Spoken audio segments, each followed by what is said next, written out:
Hello, I'm Rob Hislop, and you're watching the Canadian Science Policy Conference taking place in Calgary at the Telespark Science Centre. Joining us right now is Janet Halliwell. Thank you for being here today. My delight. You almost have to be because you're the chair of the board of directors of the group that's putting on this event. I think I would be hung, drawn, and quartered should I not be here. Indeed, enough. Yes. So tell me about, I guess, some of the goals of this year's event. Well, this year's event is the first one in Calgary. And as we've designed it, we've said we want to try to look at the issues between science and policy, between technology and policy, between innovation and policy, and in areas of particular interest to the West. So we have got theme areas of agriculture, of energy, of health, and then what we call the nexus, how there's a collection of multidisciplinary activities which actually are incredibly important for the evolution of the sort of, you call it Western economy or Western society. Well, it's interesting because you say it's geared towards the West, but those topics that you mentioned obviously affect all Canadians. Indeed they do. Mm-hmm. They're cross-cutting. And one of the things we try to do with CSPC is to have things that are of generic interest, but also delve down a little more deeply into a few theme areas. As you may have heard this morning, there's been a question, why is there not more focus on the environment? But that is a cross-cutting issue. It affects agriculture, it affects energy. Mm-hmm. It's tied up with our policies for those two sectors. Mm-hmm.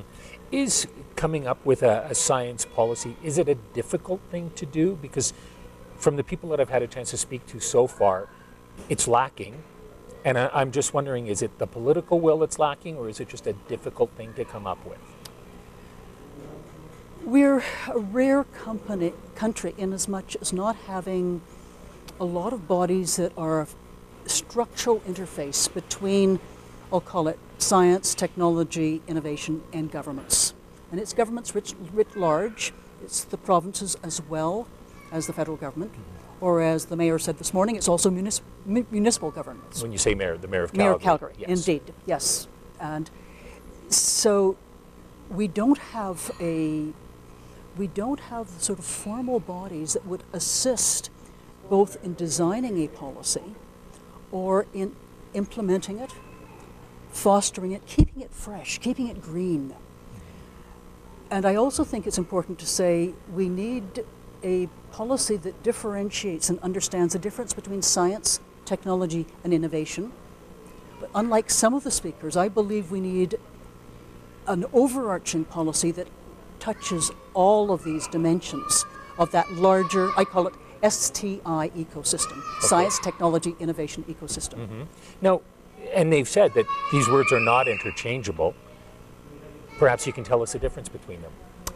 Well, science is traditionally, and in my definition of science, it encompasses all knowledge production, whether it is in the social sciences, the humanities, engineering, the business schools, natural sciences, health. Science is really the production of knowledge. Okay. Technology is associated much more with products, specific products, which often primarily are commercialized. Not all. Some, of course, end up in the public sector. And you can say that technologies can be social technologies as well. I believe they can be. Mm-hmm. Innovation, however, is doing new things, new ideas, using new ideas and doing new things. Those go well beyond technology. There's such a thing as organizational innovation. How an organization structures their business to understand the international markets. Mm-hmm. There's social innovation. The new developments in social enterprise, which are being much more prevalent in Canada. Quebec is in fact a leader in social enterprise, where you are actually taking people who are disadvantaged and getting them to work and to contribute to the economy and society. And then of course there's technological innovation, where you take a technology or you take an approach that is technological and take it much further into application or implication. So integration into society. Mm-hmm. So innovation is way down the value chain. Take science at the upstream end. Innovation is down here, but I believe it is a continuum, and it's not something that you want to segregate totally. You do want to say, for science, we need to have distinctive policies. For innovation, we need distinctive policies. But we also need policies for integration across that spectrum. See, with this conference, you've got scientists here, you've got government officials, academics as well. They're together here, and they're learning from each other here. But I guess what we need is this on a national and provincial scale as well. And that's what we're lacking. Yes, and to some extent, CSPC is not just a conference. In fact, one of my roles as the chair of the board is to take CSPC the next step, which is to say, how can we become a hub for science policy in Canada? How can we foster, how can we catalyze the development, the flourishing of this area of its multi-sectoral, multidisciplinary attention to critical issues for Canada? And that's where Meredith Hariri will give you some really interesting ideas as to where he'd like to take the organization. When it comes to, I guess what we're trying to hope for is a Made in Canada policy, something that applies to our country. You've got people here from various other countries around the world, the Netherlands, the UK, the United States as well. What do you hope to get from them that can help us? I like to listen to what they are doing, how their policies are developed and structured. What is the context in which those policies have been developed? What are the drivers for them? And how effective they are. Where they see successes so that we understand what works and why it works. We can also learn from them how they're measuring their progress. It doesn't mean we have to accept the way they do things, but knowledge is global. And I think one of the most important things that we do is we listen to our colleagues in other countries. And adapt. Absolutely. What would you like to see the participants walk away from after these 3 days, walk away from this conference with after these 3 days? Good question. First, I'd like to see them walk away with a commitment to becoming engaged in a national conversation and helping drive CSPC forward as a force for making that happen. We heard a plea that we need a multidisciplinary approach, and I'd like to see people actually commit to CSPC for that. We have a lot of sectoral experts. I'd like them to come away with a better sense of community, of others who are thinking about these issues and how they can actually reach solutions by continued interaction.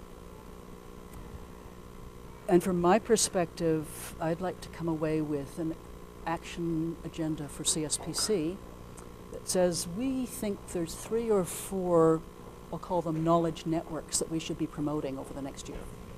We should be facilitating. We should be helping these people actually interact and perhaps come together in a much more in-depth way on specific issues at the next conference. Will you take any of these issues and I guess try to condense them and put something together for our political leaders out of this conference, or is that not the role of CSPC? We have not. Well, what we do is we do produce a report, and it's a substantive report on the conference, and that will go to our political leaders, regardless of our party. We're quite apolitical in that regard. We have not traditionally taken specific thematic areas out of that and put together briefs. However, we very much support the sort of work that Richard Hawkins has done in his 10 framework conditions for an effective innovation policy in this country. So we will promote and support others doing that. We'd like to partner with others who, for example, the Council of Canadian Academies, who release reports on specific issues. What we have is we have the outreach to Canada. We have a very receptive audience in our political masters and a lot of our leaders of institutions in this country. But we have to grow that too. Thank you very much. You're most welcome. Chatting with Janet Halliwell, who is the chair of CSPC, and we'll be back with more interviews shortly.